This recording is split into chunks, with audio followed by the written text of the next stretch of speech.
Welcome to Specifically About Quality, the podcast by Qualitywise, where we explore the principles, practices, and challenges of modern quality management. We will discuss key concepts, share real-world examples, and bring clarity to the complexities of quality management.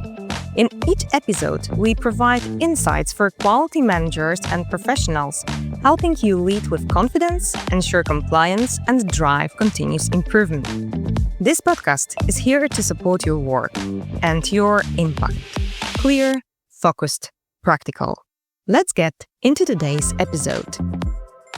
Hello, everyone, and welcome to Specifically About Quality, the podcast where we explore everyday quality challenges and share practical ways to build better, more effective systems.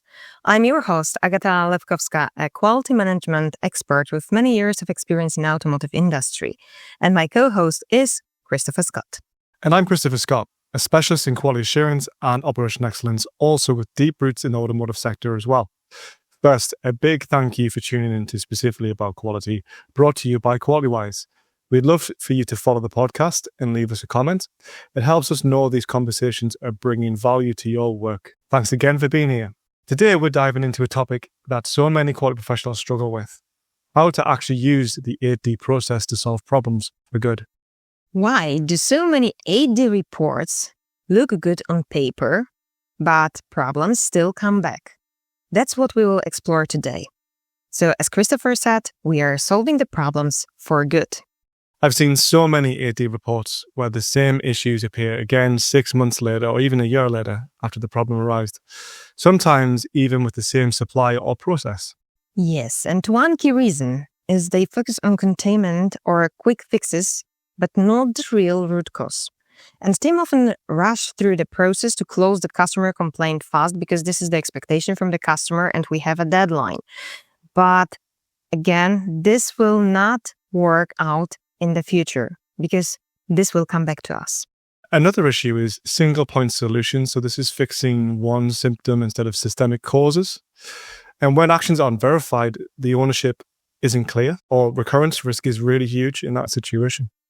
Oh, the ownership, yes. This is another quite important topic, not only this systemic root causes which are missing.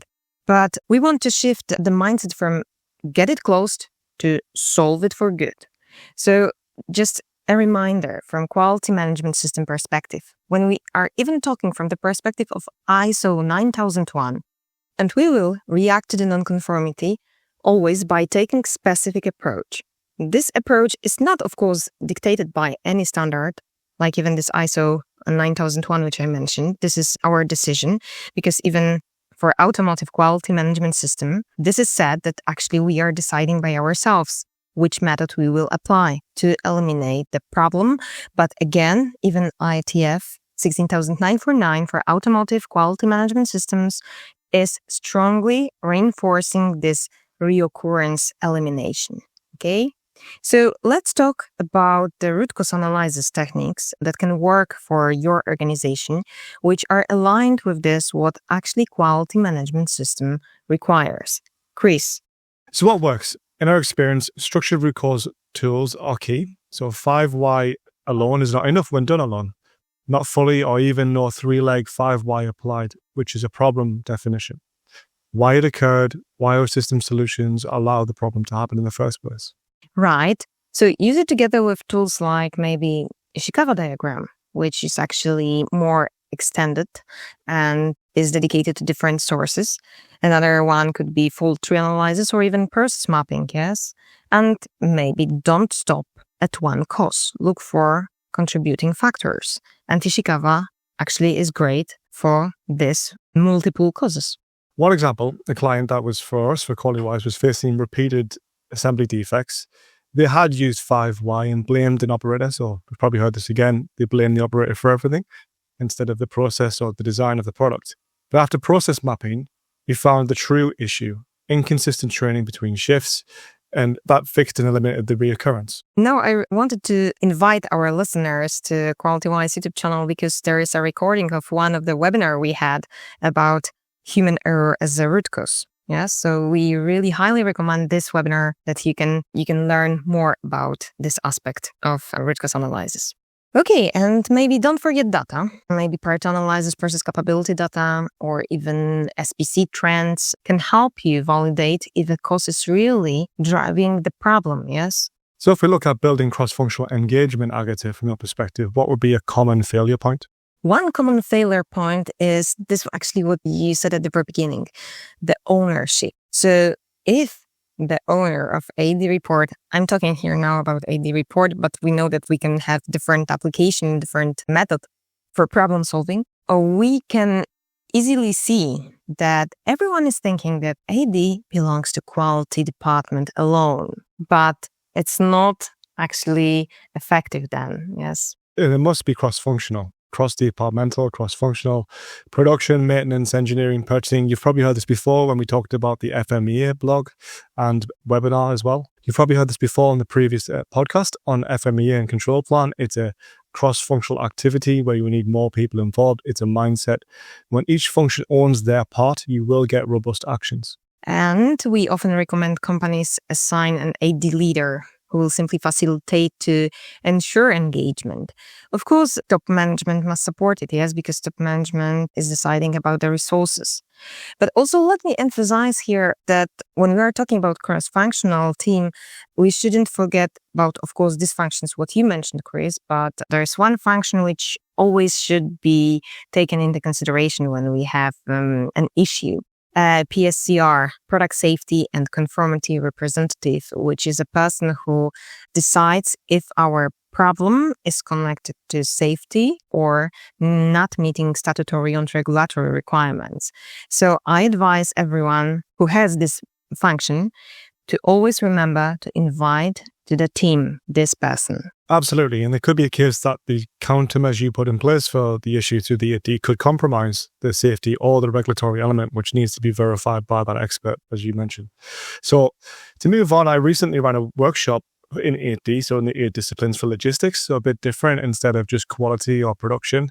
And they were responsible for logistics complaints. These are things like mislabeling, wrong products inside, or the number of products that were wrong against the bill of materials, or the goods receipts. So we were working on uncovered supplier packaging issues that were driving defects like damage of the product, something that wouldn't have been found otherwise without using this workshop. Yes, it's good that you've said about logistic department because honestly, logistics is responsible mostly in many organizations for solving logistics complaints, and they are also obliged to go through AD report. But this department is not that knowledgeable how to do correctly this analysis, what are the methods for root cause analysis. And in my experiences, I really saw that some logistics complaints were not done properly, and that's why we can say not effective. Yes, and that's why this can drive reoccurrence.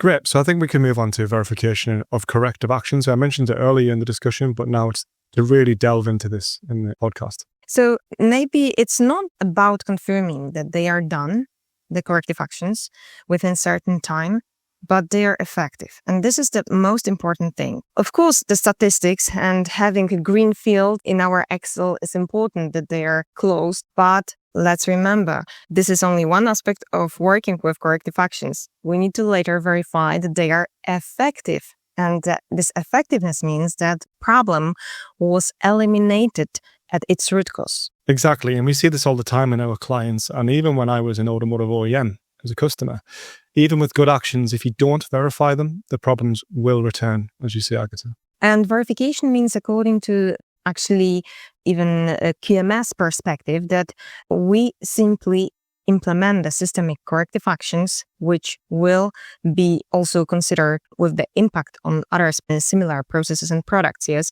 So we will do a so-called look across if we can prevent such problem which we are struggling with in another production lines, for instance, yes? And also, let's remember that quality management system requires from us a confirmation of effectiveness, yes?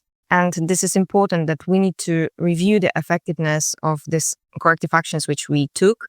And actually, let's remember that one of those actions can be that we are updating the risks and opportunities. And also, this is required by the system, yes, that we need to take into consideration. So, in other words, in automotive world, we need to go through PFMEA, maybe control plan, and see if we have similar risks identified in PFMEA, or if not, we need to just update our documentation, yes? This may drive the change of the control plan. However, as you can see, it is mandatory because our system requirements are simply stating this. Also, you can review the process performance as another example, or do another audit maybe to verify if this problem is eliminated.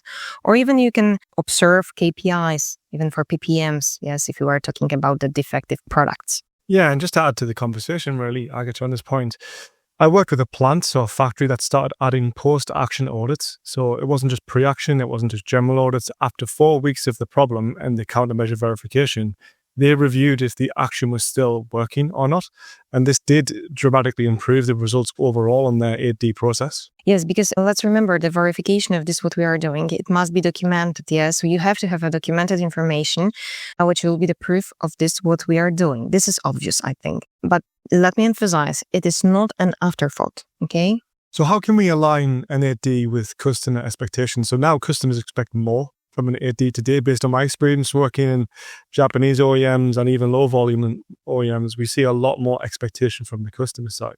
What do you think, Agata? The first thought what I have is that from customer perspective, it is not important that we have just closed the complaint and we are not coming back to this. Customer would expect transparency, robust analysis, and maybe sustainable actions. Yes. And so again, these activities which are reinforcing elimination of reoccurrence. And automotive customers in particular review how well you prevent this reoccurrence. This will be the most important thing. Here I have a good example of this, what is important. The right analyzes how important it is for BMW, because BMW has an external company that simply verifies 8D reports from the supply chain. And this is what I'm hearing from the customers. This is painful because they need to really work hard on the analysis. We advise clients to align their 8D process with IATF and specific customer requirements, and this is even adapting format if needed. The majority of OEMs require some sort of 8D format. However, please pay attention to the exception like Stellantis PSA. So during mass production, the supplier must use an 8D problem-solving sheet. So some of our listeners may already know about this, but it is different from OEM to OEM, and you have to pay attention, as I said. This form is used to manage the containment, the corrective and preventative actions. So this is the initial containment as well as the permanent countermeasures. For instance, that cause severe disruptions with a really high risk level or high risk suppliers, a presentation of a technique or a form called A3PDCA is usually requested by the top management in the organization to show how severe the problem is. I'd like to expand on that a little bit and show maybe a bit different world from the Japanese side from Nissan. Nissan's format is different, and they're looking at the reason for the concern, a bit like the double fishbone at Ishikawa, reason for the problem and reason for reoccurrence, or why it was not detected. They want to know both. Why was it not detected in the first place? And that is different from some OEMs. And some OEMs only care about what was the root cause. And always communicate openly with customers. What is your analysis outcome? And let me again emphasize that in IATF 16009 you will find a requirement that you need to communicate the results of testing and analyzing to the customer, but also within your organization. So now this means that you need to have the analysis of a certain depth and a kind of validation plan which will prove that your actions will be successfully implemented and eliminating the reoccurrence. So let's summarize. If you want 8D to truly solve your problems, first of all, you need to focus on the real root causes, because root causes later will be eliminated by definition of certain corrective actions. But it will not happen until you will not apply a specific methods to get these root causes. Another outcome from this, what we said today, is that cross-functional ownership is extremely important. This is not only quality management department who is responsible for quality complaints. Definitely, they can be the leaders, yes. However, you need to, if you are from different department, support quality team because you have probably the expertise knowledge which will support quality engineers. Important also is to remember about the verification of actions. So now we are talking about the efficiency and effectiveness. how we applied these actions. It's not only about closing them to have the status closed or green. No, not at all. It is about this, that later in the future, the problem will not come again. And important is that you need to be transparent to your customer and actually work with the problem solving according to the methods customer requires you to do so, okay? And remember about the communication. We said about the communication to the customer. However, remember, your team must be also aware of any issues, any complaints that are happening. They will not produce these problems, defects again. And if your team struggles with this, we can help. We offer custom problem-solving workshops and 8D facilitation services, whether for internal teams or live custom 8Ds. So visit us at qualitywise.pl, and as a bonus, you can download today's free guide called 8D Success Checklist. So we hope this will help you drive real problem solving with the great value of eliminating recurrence. This practical PDF you can download from our Qualitywise website under resources.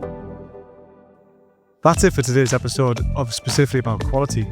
If you've enjoyed it, please take a moment to like, share it with your network, and leave a comment. We'd love to hear your thoughts and experiences. Until next time, please keep building quality that lasts.